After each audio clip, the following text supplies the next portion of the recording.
Este é o Sol. Desde o ano 10.000 a.C., a história abunda em pinturas e escritos que refletem o respeito e adoração dos povos por este astro. E é simples entender o porquê, com o seu aparecimento todas as manhãs, trazendo visão, calor e segurança, salvando-os do frio e da escuridão da noite repleta de predadores. Sem ele, todas as culturas perceberam que não haveriam colheitas nem vida no planeta. Estas realidades fizeram do Sol o astro mais adorado de todos. Todavia, muitos estavam atentos também às estrelas. As estrelas formavam padrões que lhes permitiam reconhecer e antecipar eventos que ocorrem de tempos em tempos, tais como eclipses e luas cheias. Eles catalogaram grupos celestiais daquilo que conhecemos hoje como constelações. Esta é a Cruz do Zodíaco, uma das mais antigas imagens na história da humanidade. Ela representa o trajeto do Sol através das 12 maiores constelações no decorrer de um ano. Ela também representa os 12 meses do ano, as 4 estações, solstícios e equinócios. O termo zodíaco está relacionado com o fato das constelações serem antropomorfismos ou personificações, como pessoas ou animais. Por outras palavras, as primeiras civilizações não só seguiam o Sol e as estrelas, como também as personificavam através de mitos que envolviam seus movimentos e relações. O Sol, com seu poder de dar vida e de salvar, também foram personificados como se representasse um criador ou um deus. Deus Sol, a luz do mundo, o salvador da humanidade. Igualmente, as 12 constelações representaram lugares de viagem para o Deus Sol e foram nomeados por elementos da natureza que aconteciam nesses períodos de tempo. Por exemplo, Aquários, o portador da água que traz as chuvas da primavera.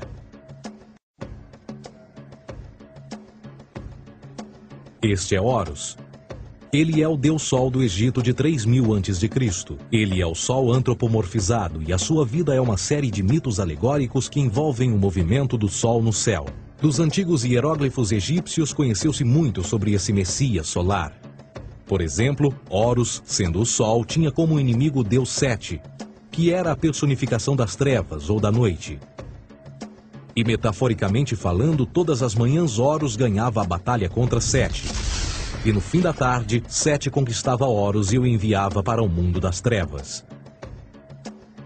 Será importante frisar que trevas versus luz ou bem versus mal tem sido uma dualidade mitológica onipresente que ainda hoje é usada em muitos níveis.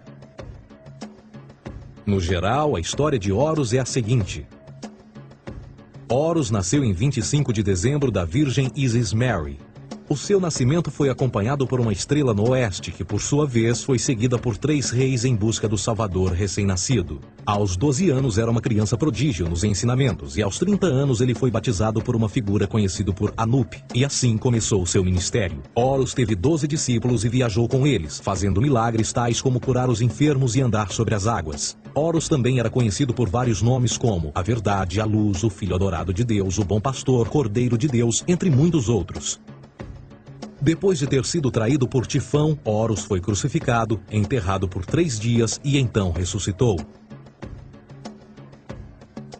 Estes atributos de Horus, originais ou não, parecem influenciar várias culturas mundiais e muitos outros deuses encontrados com a mesma estrutura mitológica. Atis da Firígia nasceu da Virgem Nana em 25 de dezembro. Crucificado, foi posto na tumba e 3 dias depois ressuscitou.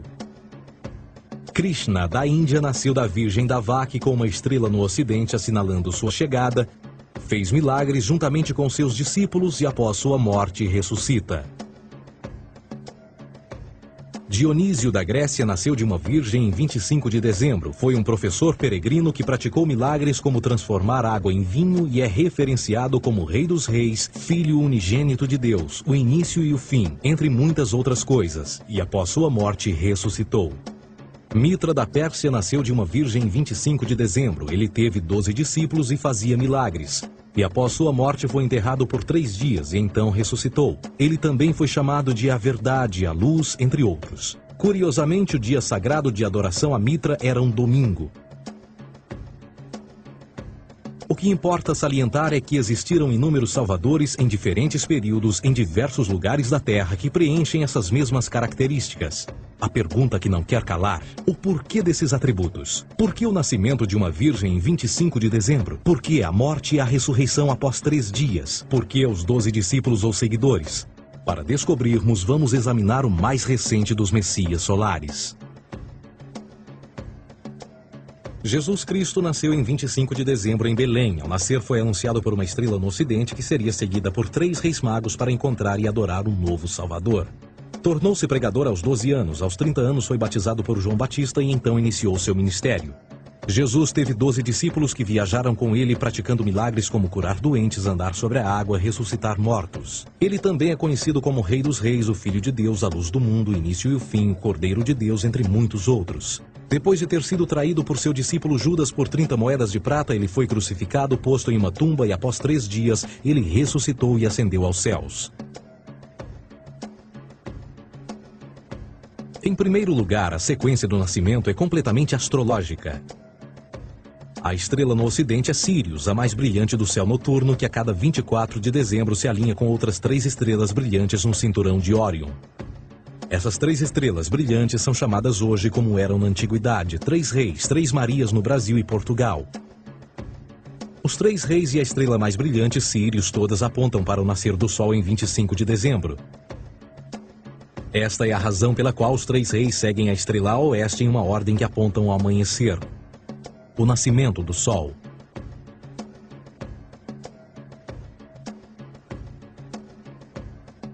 A Virgem Maria é a constelação de Virgo, também conhecida como Virgo, a Virgem. Virgo em latim significa virgem.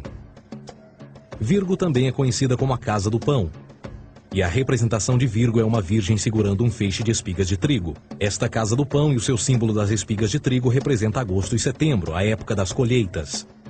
Por sua vez, Belém é a tradução ao pé da letra de a Casa do Pão. Belém também é a referência à constelação de Virgem, um lugar no céu, não na terra. Existe outro fenômeno muito interessante que ocorre em 25 de dezembro, é o solstício de inverno. Do solstício de verão ao solstício de inverno, os dias se tornam mais curtos e frios. Da perspectiva de quem está no hemisfério norte, o Sol parece se mover para o sul, ficar menor e mais fraco. O encurtamento dos dias e o fim das colheitas conforme se aproxima o solstício de inverno, simbolizando o processo de morte. Era a morte do Sol. Pelo 22º dia de dezembro, o falecimento estava completamente realizado e faz com que atinja seu ponto mais baixo no céu. Aqui algo curioso acontece. O Sol para de se mover por 3 dias. Durante estes 3 dias, o Sol fica pelas redondezas da constelação do Cruzeiro do Sul, ou Alfa Crucis. Depois desse período, em 25 de dezembro, o Sol se move 1 grau, dessa vez para o norte, trazendo perspectiva de dias maiores, mais calor e a primavera. E assim se diz: o Sol morreu na cruz, ficou morto por 3 dias, apenas para ressuscitar ou nascer mais uma vez. Esta é a razão pela qual Jesus e muitos outros deuses solares compartilham da ideia de crucificação, morte por 3 dias e o conceito da ressurreição. É o período de transição do Sol antes de mudar para a direção contrária no hemisfério norte, trazendo a primavera e assim a salvação. Todavia, eles não celebram a ressurreição do Sol até o equinócio da primavera, ou Páscoa. Isto é porque no equinócio da primavera o Sol domina oficialmente o mal, as trevas, assim como o período diurno se torna maior que o noturno. E o revitalizar da vida na primavera emerge. Agora, provavelmente, a analogia mais óbvia de todas neste simbolismo astrológico são os 12 discípulos de Jesus. Eles são simplesmente as 12 constelações do zodíaco com que Jesus, sendo o Sol, viaja. De fato, o número 12 está sempre presente ao longo da Bíblia.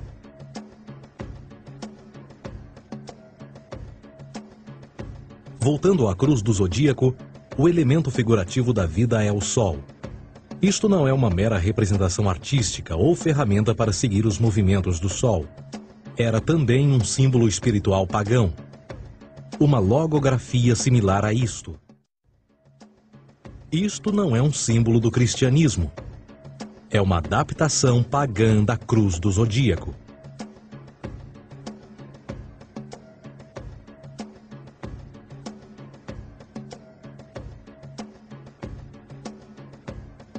Esta é a razão pela qual Jesus, nas primeiras representações, era sempre mostrado com a sua cabeça na cruz. Jesus é o Sol, Filho de Deus, a luz do mundo. O Salvador a erguer-se, que renascerá, assim como o sol faz todas as manhãs. A glória de Deus que defende contra a força das trevas. Assim como renasce a cada manhã, e que pode ser visto através das nuvens, lá em cima nos céus, com a sua coroa de espinhos ou os raios de sol.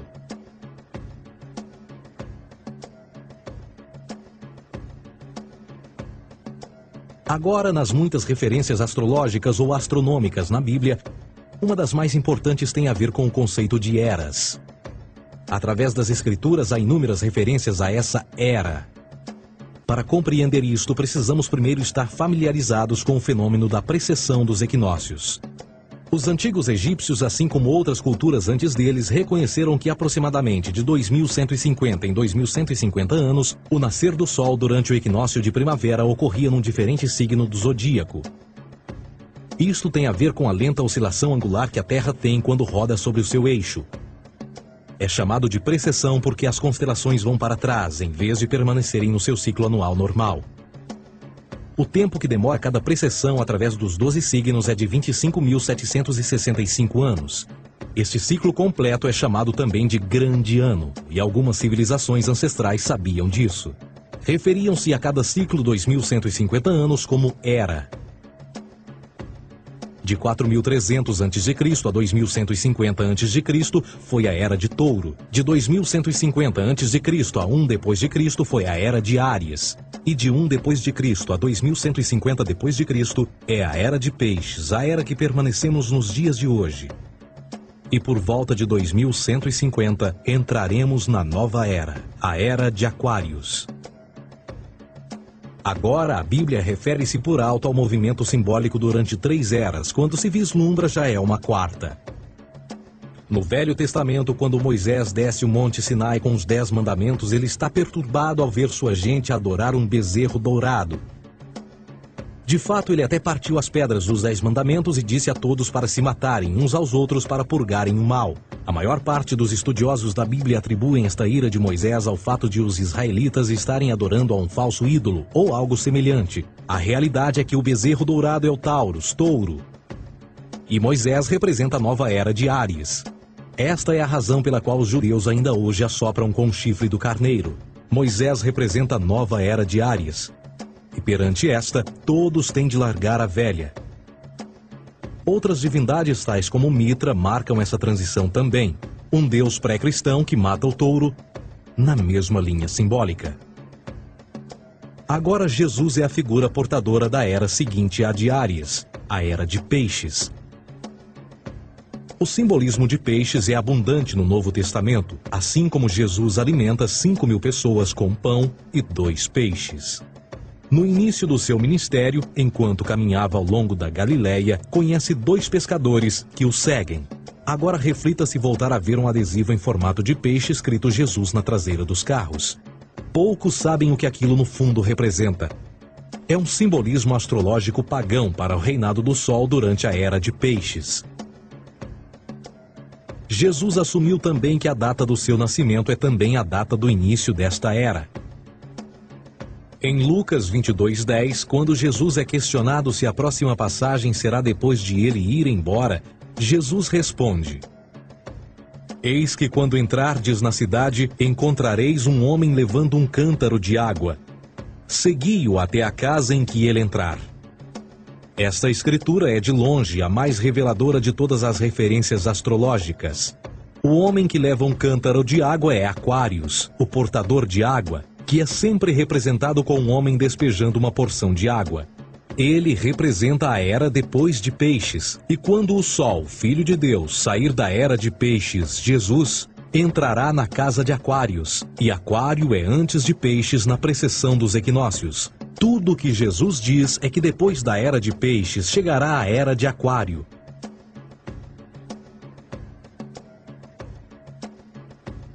Agora todos já ouvimos falar sobre o fim do mundo.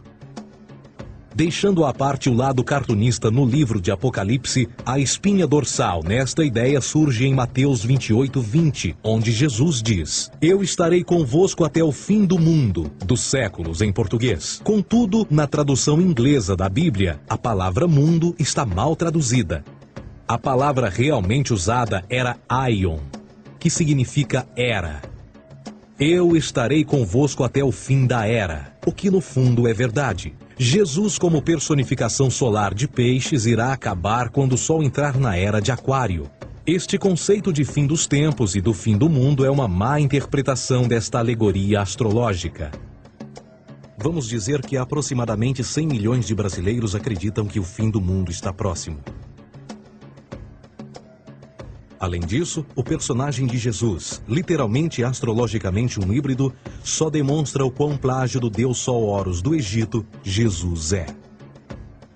Por exemplo, inscrito há 3.500 anos atrás, nas paredes do templo de Luxor, no Egito, estão imagens da Enunciação, da Imaculada Concepção, do nascimento e da adoração a Horus.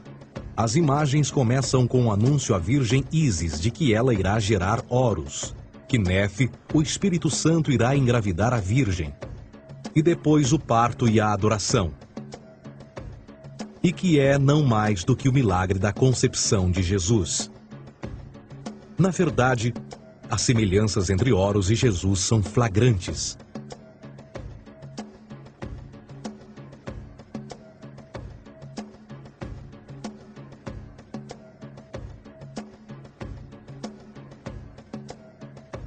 E o plágio continua. A história de Noé e da sua arca é tirada diretamente das tradições. O conceito de dilúvio é presente em todas as antigas civilizações, em mais de 200 diferentes citações em diferentes períodos e tempos. Contudo, não será preciso ir muito além da fonte pré-cristã para encontrar a epopeia de Gilgamesh, escrita em 2600 a.C. Esta história fala sobre grandes inundações ordenadas por Deus, uma arca com animais salvos e até mesmo o libertário retornar da pomba, entram em concordância com a história bíblica, entre muitas outras semelhanças. E depois há a história plagiada de Moisés. Sobre o nascimento de Moisés, disse que ele foi colocado numa cesta de cana e lançado ao rio para evitar um infanticídio. Ele foi mais tarde salvo pela filha de um rei e criado por ela como um príncipe. Esta história do bebê numa cesta foi retirada do mito de Sargão de Acade por volta de 2250 a.C. Depois de nascer, Sargão foi posto numa cesta de rede para evitar um infanticídio e lançado ao rio. Foi depois salvo e criado por Aqui, uma esposa da realeza Acádia. Além disso, Moisés é conhecido como legislador, portador dos 10 mandamentos e da lei mosaica. Contudo, a ideia de a lei ser passada de um Deus para um profeta numa montanha é também antiga. Moisés é somente um legislador numa longa linha de legisladores na história mitológica. Na Índia, Manou foi o grande legislador. Na ilha de Creta, Minos ascendeu ao monte Ida, onde Zeus lhe deu as leis sagradas. Enquanto que no Egito, Moisés tinha nas suas pedras tudo o que Deus lhe disse. E no que diz respeito a estes 10 mandamentos, foram retiradas a papel químico do feitiço 125 do Livro dos Mortos do Antigo Egito. O que é que o Livro dos Mortos dizia? Eu nunca roubei, tornou-se tu nunca roubarás. Eu nunca matei, tornou-se nunca matarás. Eu nunca menti, tornou-se nunca levantarás falsos testemunhos. E por aí adiante. A religião egípcia é, no fundo, a base fundamental para a teologia judaico-cristã. Batismo, vida após a morte, julgamento final, imaculada concepção, ressurreição, crucificação, a arca da aliança, circuncisão, salvadores, comunhão sagrada, dilúvio, Páscoa, Natal, a passagem e muitas outras coisas e atributos são ideias egípcias, nascidas muito antes do cristianismo ou judaísmo. Justin Martyr, um dos primeiros historiadores e defensores cristãos, escreveu: quando nós, cristãos, dizemos que Jesus Cristo, nosso Mestre, foi produzido sem união sexual, morreu e ressuscitou e ascendeu aos céus, nós não propomos nada de muito diferente do que aqueles que propõem e acreditam tal como nós, nos filhos de Júpiter. Numa escrita diferente, Justin Martyr diz: ele nasceu de uma virgem. Aceite isto em comum com o que você acredita dos Perseus. É óbvio que Justin e outros cristãos cedo souberam como o cristianismo era semelhante a outras religiões pagãs. Contudo, Justin tinha uma solução. Para além de tudo o que sabemos, o diabo era em quem mandava. O diabo teve a ambição de chegar primeiro que o Cristo e criou essas características para o mundo pagão. Fundamentalist Christianity, fascinating. These people actually believe the world is 12,000 years old. Swear to God. I actually asked one of these guys, okay, dinosaur fossils. He says, dinosaur fossils? God put those here to test our faith.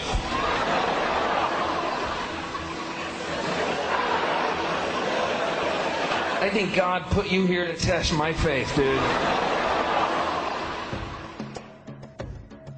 A Bíblia não é nada mais do que um híbrido literário astro-teológico, tal como todos os mitos religiosos que os antecederam. De fato, o aspecto da transferência de atributos e umas personagens para as outras é facilmente reconhecida no próprio livro em si. No Antigo Testamento há a história de José. José era um protótipo de Jesus. José nasceu de um milagre, Jesus nasceu de um milagre. José tinha 12 irmãos, Jesus tinha 12 discípulos. José foi vendido por 20 pratas, Jesus foi vendido por 30 pratas. Irmão Judá sugere a venda de José. O discípulo Judas sugere a venda de Jesus. José começa os seus trabalhos aos 30, Jesus começa aos 30 também. Os paralelismos continuam. Além disso, haverá algum registro não bíblico da existência de mais alguém chamado Jesus, filho de Maria, que viajou com 12 seguidores e curou pessoas? Existiram muitos historiadores que viveram no Mediterrâneo durante esse mesmo período e até mesmo após a presumível morte de Jesus. Quantos desses historiadores fizeram relatos sobre a sua figura? Nenhum. Porém, para sermos justos, não significa que os defensores da existência de Jesus nunca tenham reclamado o contrário. São particularmente 4 referidos como pioneiros sobre a teoria da existência de Jesus: Plínio o Jovem, Suetônio e Tácito. Cada uma das suas máximas consiste apenas em algumas frases em que, na melhor das hipóteses, se refere a Christus ou Cristo, e que na realidade não é um nome, mas sim uma titulação. A 4ª fonte é Joséfo, cujos documentos ficou provado terem sido falsificados séculos atrás e, para infortúnio da humanidade, por muitos ainda visto como verdadeiros. Poderá alguém ter se aproveitado das ideias renascer dos mortos, a ascensão ao reino dos céus e a prática de milagres e que a partir daí tenha começado a surgir nos registros históricos? Não, porque uma vez pesadas as evidências, há grandes probabilidades da figura conhecida como Jesus nunca sequer ter existido.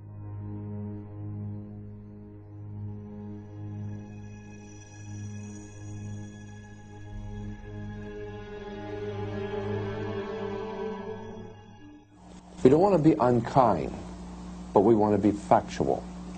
We don't want to cause hurt feelings, but we want to be academically correct in what we understand and know to be true. Christianity just is not based on truth. We find that Christianity was in fact nothing more than a Roman story, developed politically.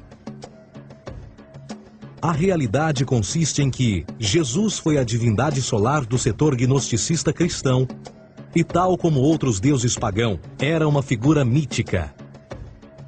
Foi sempre o poder político que procurou monopolizar a figura de Jesus para controle social. Por volta de 325 d.C., em Roma, o imperador Constantino reuniu o Concílio Ecumênico de Nicéia e foi durante esta reunião que as doutrinas políticas com motivação cristã foram estabelecidas e assim começou uma longa história de derramamento de sangue e fraude espiritual. E nos 1600 anos que se seguiram, o Vaticano dominou politicamente com mão de ferro toda a Europa, conduzindo-a a um período de obscurantismo, onde o conhecimento era apenas um privilégio da Igreja, as Cruzadas e a Santa Inquisição. O cristianismo, bem como todas as crenças teístas, são a fraude desta era. Serviu para afastar os seres humanos do seu meio natural e da mesma maneira uns dos outros. Sustenta a submissão cega do ser humano à autoridade. Reduz a responsabilidade humana sob a premissa de que Deus controla tudo e que, por sua vez, os crimes mais terríveis podem ser justificados em nome da perseguição divina. E o mais importante, dá o poder àqueles que sabem a verdade e usam o mito para manipular e controlar sociedades. O mito religioso é o mais poderoso dispositivo já criado e serve como base psicológica para que outros mitos floresçam ou justifiquem.